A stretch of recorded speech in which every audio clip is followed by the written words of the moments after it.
This is Tall Tale TV, your podcast for sci-fi and fantasy short stories. Faded Shades of Rainbow by Melissa R. Mendelson. A soft breeze rustled across deep green grass, perfectly cut to match its square exterior. Sun settled down over small white houses with glass screen doors propped wide open. Shadows fell over newspapers now lifted up, last relics of a world gone quiet, but the road whispered of life to come. None ever did. "Good morning, neighbor." "Good morning, neighbor," he replied as he walked into the house. "Just another day of paradise." And the door slammed shut behind him. Sunlight streamed into the small kitchen. His wife, Lily, was busy cooking breakfast. She always made scrambled eggs and bacon, his favorite, and she hummed as she cooked. It brought a smile to his face as he sat at the kitchen table and drank the OJ that she left for him. But then he grimaced at the pills that were left for him too. But it was routine, and he quickly took them, chasing them with another gulp of his drink. "Oh, no," he said a moment later as he opened the newspaper out before him. "What's wrong, Harvey?" "Mrs. DeVille passed away last night." "Oh, no." "Yeah, another one gone. How many of us are left now?" "Not too many," his wife replied, and then she resumed cooking breakfast to put the news out of her mind. "Beautiful day outside." "It always is, love. Just another day of paradise." He flipped through the newspaper. "I wonder if the mail will come today." And his wife chuckled in response. "What? I say something funny?"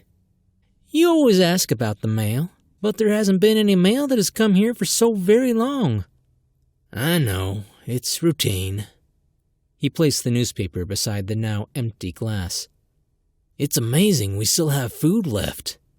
"We were the lucky ones." "Were we?" "Harv, don't start. Be happy. We're living in paradise." "Until we die." She snapped the stove off and kept her back to him, but he knew those words cut her deep. "Doesn't it bother you?" "Why? Why have you been talking about this lately? Why?" Harvey fell silent. "Harv, I need to know. What aren't you telling me?" Now she faced him. "Out with it." "I'm sorry, love. I think it's time." Her lips shook. "I think it's time." "No, the doctor said you were fine. You're fine." She brought his breakfast over to the table and sat beside him. "Let's eat breakfast and then sit outside like we always do." "The doctor left isn't the kind that saves lives. He's the kind that tries to. There's a difference." "I don't care. He said that you were fine, and that is good enough for me." She slowly ate her breakfast. "You were right before." He glanced at her. "There aren't too many of us left, but I don't want to think about that. It scares me." "I know it does." He patted her hand. "We're getting closer to it." "Don't say the E word.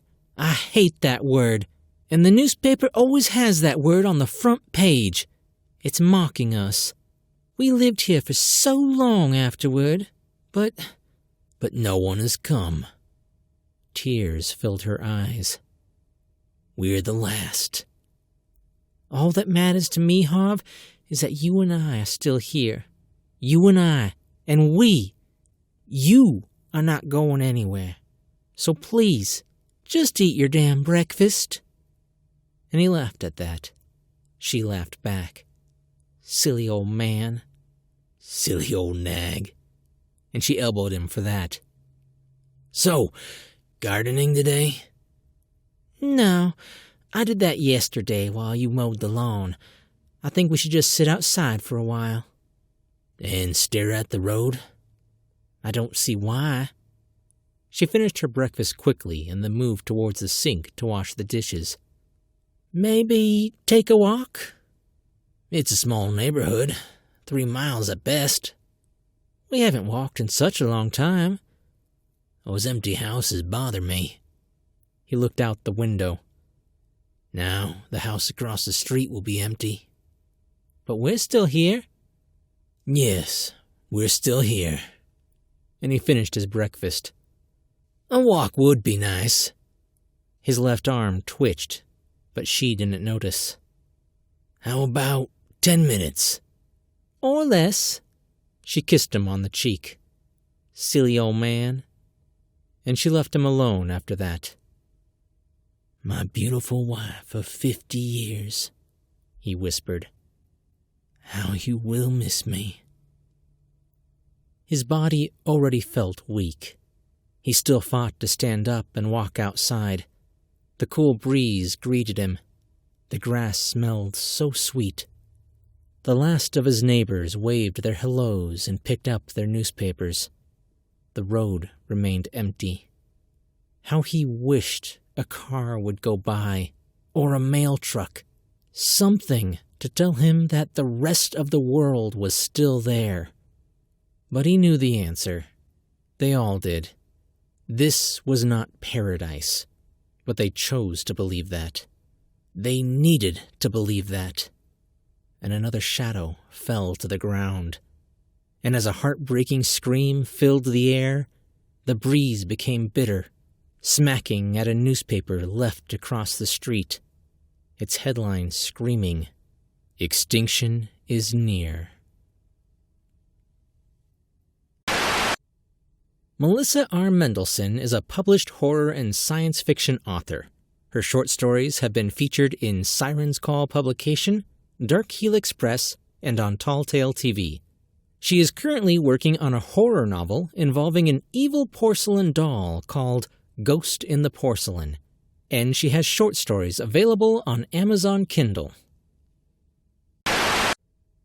Hey guys, I hope you like that story. This one was written by Melissa R. Mendelson.